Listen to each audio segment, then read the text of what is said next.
नमस्कार दोस्तों, स्वागत है आपका आज के मुख्य समाचारों में। दोस्तों यहां पर आपको देखने को मिलेंगी सुबह से लेकर शाम तक की तमाम बड़ी खबरें, मुख्य समाचार, ब्रेकिंग न्यूज अपडेट्स के रूप में। तो दोस्तों आप सभी लोगों से रिक्वेस्ट है इस वीडियो को ज़्यादा से ज़्यादा लाइक और शेयर करें। तो दोस्तों सीधे चलते हैं आज की पहली बड़ी खबर की ओर। ममता बनर्जी के बिगड़े बोल। बंगाल की मुख्यमंत्री ने कहा, मोदी इस देश के सबसे बड़े दंगाबाज, गुंडे बंगाल पर शासन नहीं कर सकते। जी हां दोस्तों, पश्चिम बंगाल में विधानसभा चुनाव से पहले सियासी बयानबाजी तेज हो गई है। राज्य की मुख्यमंत्री ममता बनर्जी ने बुधवार को हुगली में रैली को संबोधित करते हुए प्रधानमंत्री नरेंद्र मोदी के खिलाफ विवादित बयान दिया। उन्होंने मोदी को देश का सबसे बड़ा दंगाबाज कह दिया। ममता बनर्जी ने कहा कि जैसा अमेरिका के पूर्व राष्ट्रपति डोनाल्ड ट्रंप के साथ हुआ, मोदी जी के साथ उससे भी बुरा होगा। हिंसा से कुछ हासिल नहीं हो सकता। ममता ने कहा कि बंगाल पर बंगाल का शासन होगा, गुजरात का बंगाल पर शासन नहीं होगा। मोदी बंगाल पर राज नहीं करेंगे, गुंडे बंगाल पर शासन नहीं करेंगे। ममता बनर्जी ने अपने भतीजे अभिषेक बनर्जी की पत्नी से सीबीआई की पूछताछ पर कहा कि यह बंगाल की महिलाओं का अपमान है। ममता ने कहा कि हर बार भाजपा तृणमूल कांग्रेस को टोलाबाज कहकर बुलाती है, लेकिन मैं कहती हूं कि भाजपा दंगाबाज और धंधाबाज है। उन्होंने कहा कि विधानसभा चुनाव में मैं गोलकीपर रहूंगी और भाजपा एक भी गोल नहीं कर पाएगी। ममता ने गृह मंत्री अमित शाह पर भी निशाना साधा। उन्होंने कहा कि मोदी के साथ शाह भी देश में झूठ और नफरत फैला रहे हैं।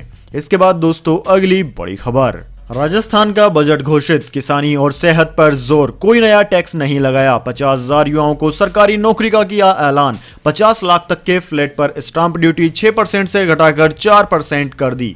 जी हां दोस्तों, 2 घंटे 47 मिनट लंबा भाषण देकर 70 साल के अशोक गहलोत ने बताने की कोशिश की कि विरोधी कुछ भी कहें, लेकिन राजस्थान के सियासी मेडिकल में वे फिट हैं। यह अब तक का सबसे लंबा बजट भाषण है। उन्होंने इस दौरान 15 से अधिक बार पानी पिया और यह कहने से भी नहीं चूके कि वसुंधरा जी ने बगैर पानी पिए ही अपना बजट पेश किया था। मैं उनकी कद्र करता हूं, लेकिन मेरे पानी पीने पर यह न सोचिएगा कि मैं आपको पानी पी पी कर कोस रहा हूं। इससे पहले पिछले साल 2020 में वित्त मंत्री निर्मला सीतारमण ने सबसे लंबे 2 घंटे 39 मिनट का बजट भाषण दिया था। दोस्तों गहलोत ने राज्य की जनता पर कोई नया टैक्स नहीं लगाया, बल्कि टैक्स की अलग अलग मद में 910 करोड़ रुपए की छूट दे डाली। यानी कि टैक्स से सरकार को होने वाली आय में 910 करोड़ अगले साल कम मिलेंगे। वहीं दोस्तों एग्रीकल्चर सेक्टर पर खास फोकस रखते हुए अगले साल से कृषि का बजट अलग से पेश करने की भी घोषणा करी है। इसके अलावा प्रतियोगी परीक्षा देने वाले युवाओं को रोडवेज में फ्री यात्रा की घोषणा की है। 2 साल में 50,000 युवाओं को नौकरी देने का भी ऐलान किया है। इसके बाद दोस्तों अगली बड़ी खबर। किसान आंदोलन का 91वां दिन। नरेश टिकैत ने कहा, राजनाथ सिंह पिंजरे में बंद तोते की तरह है, उन्हें किसानों से बात करने की छूट मिले तो हल निकल सकता है। जी हां दोस्तों, किसान नेता राकेश टिकैत के भाई और भारतीय किसान यूनियन के अध्यक्ष नरेश टिकैत ने मंगलवार को कहा कि केंद्र सरकार ने रक्षा मंत्री राजनाथ सिंह को पिंजरे का तोता बनाकर रखा हुआ है। अगर सरकार उन्हें आजाद कर किसानों से बातचीत करने दे तो मेरा दावा है कि किसान आंदोलन का समाधान फौरन हो जाएगा, लेकिन यह सरकार जिद्दी है। नरेश टिकैत उत्तर प्रदेश के बाराबांकी में आयोजित किसान महापंचायत को संबोधित कर रहे थे। इस दौरान उन्होंने यह बात कही। इसके बाद दोस्तों अगली बड़ी खबर। वरिष्ठ नागरिकों को कानूनी सुरक्षा देगी सरकार। दामाद और बहुओं को भी बुजुर्गों का गुजारा भत्ता देना पड़ेगा। जी हां दोस्तों, बुजुर्ग माता पिता और वरिष्ठ नागरिकों के साथ बढ़ रही दुर्व्यवहार की घटनाओं को देखते हुए मोदी सरकार अब इससे जुड़े कानून को और ज्यादा सख्त और व्यापक बनाने जा रही है। अब दोस्तों न केवल बेटे बेटियों बल्कि गोद ली गई संतानों के अलावा दामाद और बहुओं को भी बुजुर्गों को भत्ता, गुजारा भत्ता देना होगा। मोदी सरकार के संसद में पेश किए गए maintenance and welfare of parents and senior citizens act 2007 संशोधन बिल में कुछ बड़े बदलाव किए गए हैं। बिल में बुजुर्गों को यह अधिकार दिया गया है कि अपने परिजनों की अनदेखी और दुर्व्यवहार किए जाने पर वो अपने संरक्षण और रखरखाव के लिए दावा कर सकते हैं। संशोधन बिल में सबसे महत्वपूर्ण बदलाव रिश्तेदारों और परिजनों की परिभाषा को लेकर है, जिसे बुजुर्ग के हित में और व्यापक बनाया गया है। संशोधन बिल के अनुसार अब रिश्तेदारों और बच्चों की श्रेणी में बेटा और बेटी के अलावा बहू, दामाद, पौत्र, पौत्री और नाबालिग बच्चों के अभिभावक को भी शामिल किया गया है। इसके बाद दोस्तों अगली बड़ी खबर, स्टेडियम का नाम नरेंद्र मोदी किए जाने पर कांग्रेस ने सरदार पटेल का अपमान बताया, सरकार ने दी प्रतिक्रिया।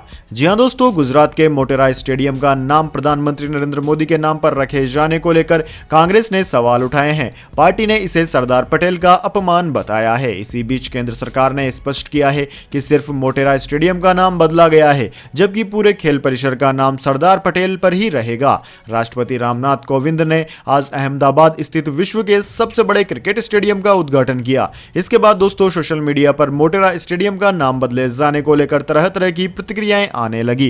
विपक्ष के बयान पर केंद्रीय मंत्री रविशंकर प्रसाद ने कांग्रेस नेताओं को आड़े हाथों लिया। उन्होंने सवाल किया कि क्या कांग्रेस अध्यक्ष सोनिया गांधी या फिर उनके पुत्र राहुल गांधी ने भी गुजरात के केवड़िया स्थित सरदार पटेल की विश्व की सबसे ऊंची मूर्ति की प्रशंसा की है। इसके बाद दोस्तों अगली बड़ी खबर, महाराष्ट्र में इस महामारी की खतरनाक रफ्तार, 24 घंटे में आए 8,807 नए केस, धारावी ने भी बढ़ाई चिंता। जी हां दोस्तों, देश भर में एक और इस महामारी की वैक्सीन प्रोग्राम चलाया जा रहा है, लेकिन महाराष्ट्र में इस महामारी के मामले रुकने का नाम नहीं ले रहे हैं। दोस्तों बुधवार के दिन एक बार फिर इस महामारी के मामलों में वृद्धि देखी गई। बीते 24 घंटे में महाराष्ट्र में 8,807 नए मामले सामने आए हैं। साथ ही इस महामारी के कारण 80 मौत भी दर्ज की गई। इससे पहले मंगलवार के दिन महाराष्ट्र में 6,218 मामले दर्ज किए गए थे और 51 लोगों की मौत हो गई थी। इसके अलावा दोस्तों मुंबई स्थित एशिया के सबसे बड़े स्लम धारावी में भी बुधवार के दिन 2 अंकों में इस महामारी के मामले सामने आए। इसके बाद दोस्तों अगली बड़ी खबर, पुडुचेरी की सत्ता गंवाने वाले नारायण स्वामी ने कहा विधायकों को धमकाया गया। जी हां दोस्तों, पुडुचेरी के पूर्व मुख्यमंत्री वी नारायण स्वामी ने दावा किया है कि उनके पास इस बात के सबूत हैं कि विधायकों को डराया धमकाया गया है, कांग्रेस छोड़ने के लिए मजबूर किया गया। पुडुचेरी में कांग्रेस के 4 विधायकों के त्यागपत्र के कारण नारायण स्वामी की सरकार चुनाव के कुछ दिन पहले ही गिर गई है। कांग्रेस नेता ने इस बात से इनकार किया कि सत्ता गंवाने के पीछे विधायकों का उनके खिलाफ असंतोष था। पुडुचेरी के पूर्व मुख्यमंत्री वी नारायण स्वामी ने कांग्रेस के 4 विधायकों के इस्तीफे के बाद 4.5 साल पुरानी सत्ता गंवा दी। इसमें से 3 इस बात को लेकर कथित तौर पर नाराज थे कि पार्टी ने एक बाहरी व्यक्ति को मुख्यमंत्री बना दिया। 73 साल के नारायण स्वामी का पुडुचेरी की लेफ्टिनेंट गवर्नर किरण बेदी के साथ लंबे समय से टकराव भी कांग्रेस के भीतर कई नेताओं को पसंद नहीं आया। वहीं दोस्तों पूर्व मुख्यमंत्री ने दावा किया कि एक विधायक उनके पास आया और बोला कि उसे 22 करोड़ रुपए टैक्स चुकाना है। उससे कहा गया था कि अगर इस्तीफा दे दोगे तो उसके खिलाफ मामला बंद कर दिया जाएगा। इसके बाद दोस्तों अगली बड़ी खबर, नीतीश सरकार का बड़ा फैसला, सड़क दुर्घटना होने पर वाहनों का रद्द होगा रजिस्ट्रेशन, लाइसेंस भी होगा कैंसिल।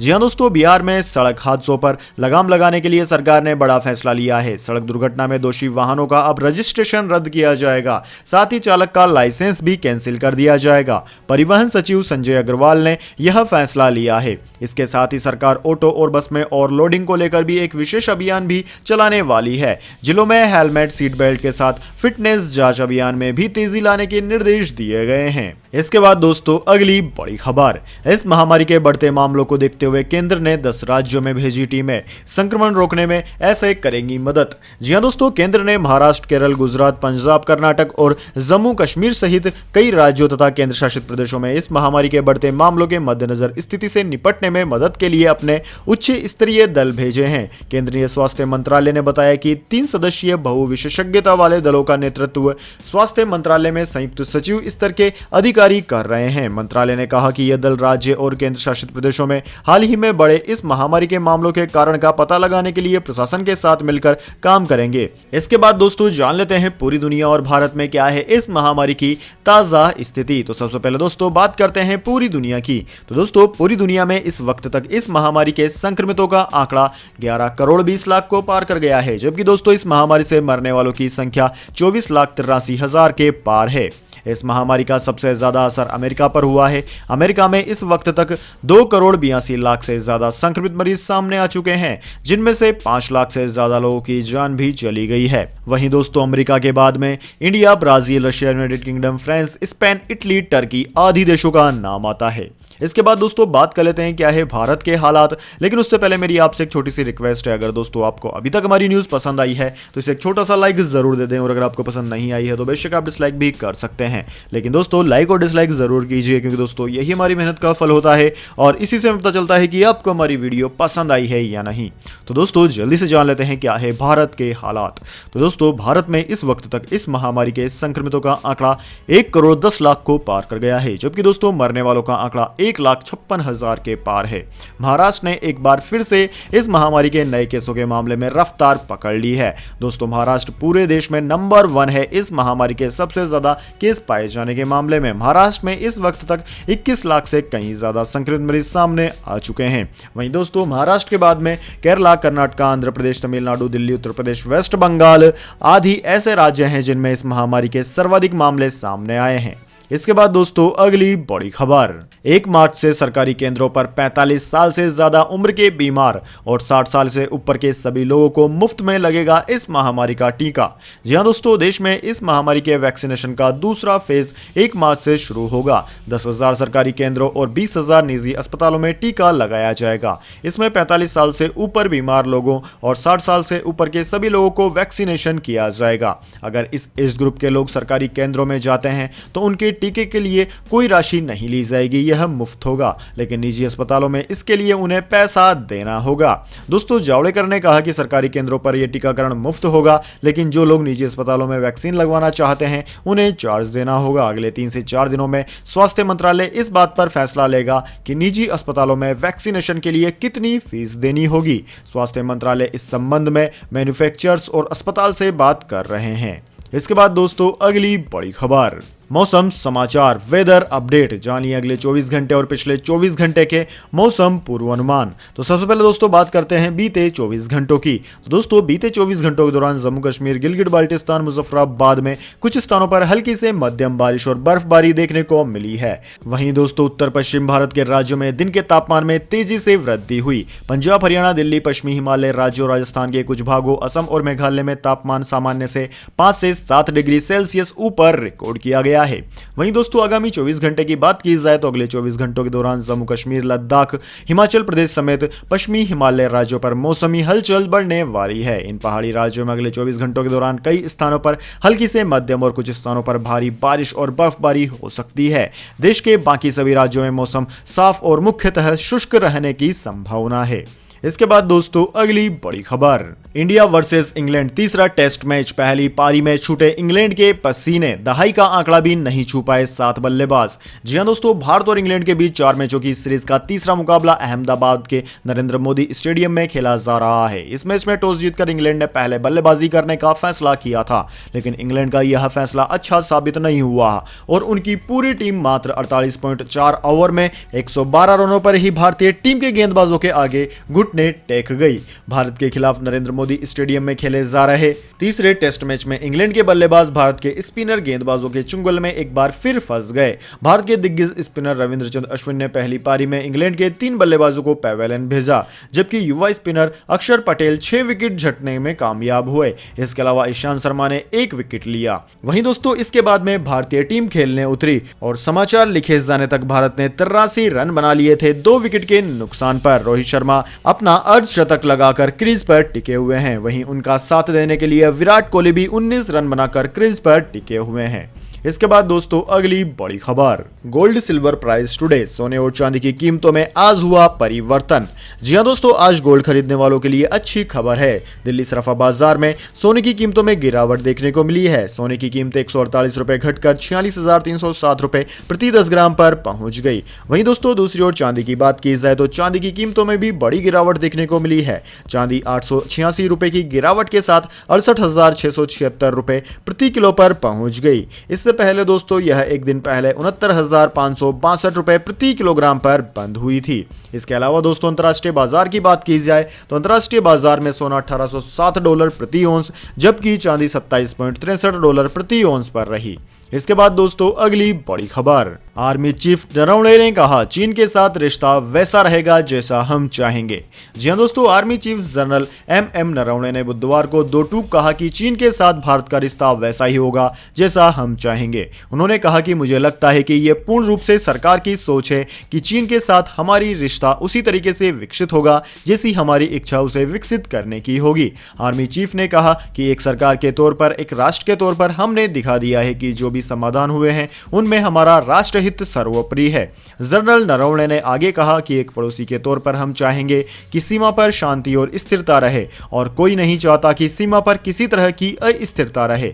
पीटीआई के मुताबिक पैंगोंग त्सो में चीन के साथ तनाव खत्म होने के मामले पर जनरल एम नरवणे ने कहा कि यह बहुत अच्छा परिणाम है और दोनों देशों के लिए जीत की स्थिति है। इसके बाद दोस्तों अगली बड़ी खबर, Hrithik Roshan Kangana Ranaut email case, Mumbai crime branch actor को भेजेगी समन। जी हां दोस्तों, बॉलीवुड एक्टर ऋतिक रोशन को मुंबई क्राइम ब्रांच समन भेजेगी। ऋतिक रोशन को यह समन साल 2016 में कंगना रानावत से जुड़े एक ईमेल केस के संदर्भ में दिया जाएगा।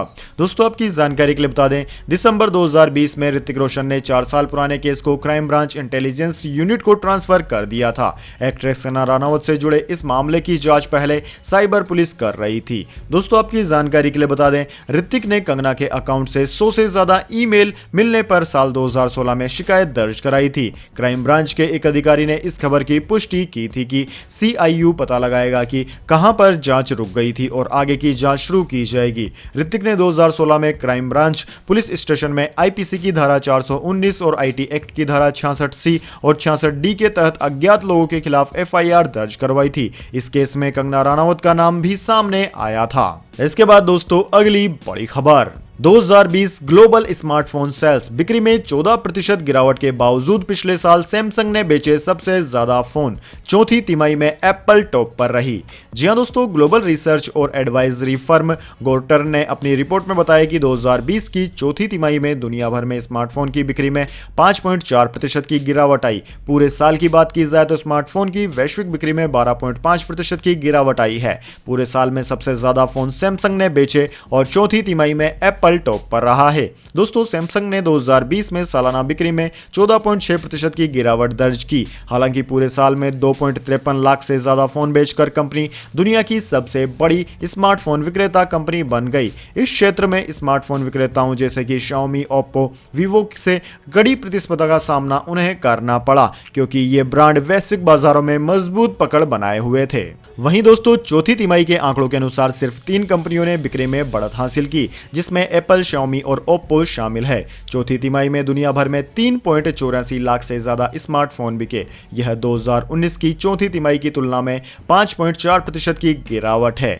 दोस्तों 5G iPhone 12 सीरीज के लॉन्च ने 2020 की चौथी तिमाही में एप्पल को डबल डिजिट में ग्रोथ हासिल करने में मदद की। 2020 की चौथी तिमाही में एप्पल के कुल 79,942 आईफोन बिके, जो 2019 की चौथी तिमाही की तुलना में 14.9% ज्यादा है, जबकि पूरे साल में कंपनी ने 1,99,000 से ज्यादा फोन बेचे हैं।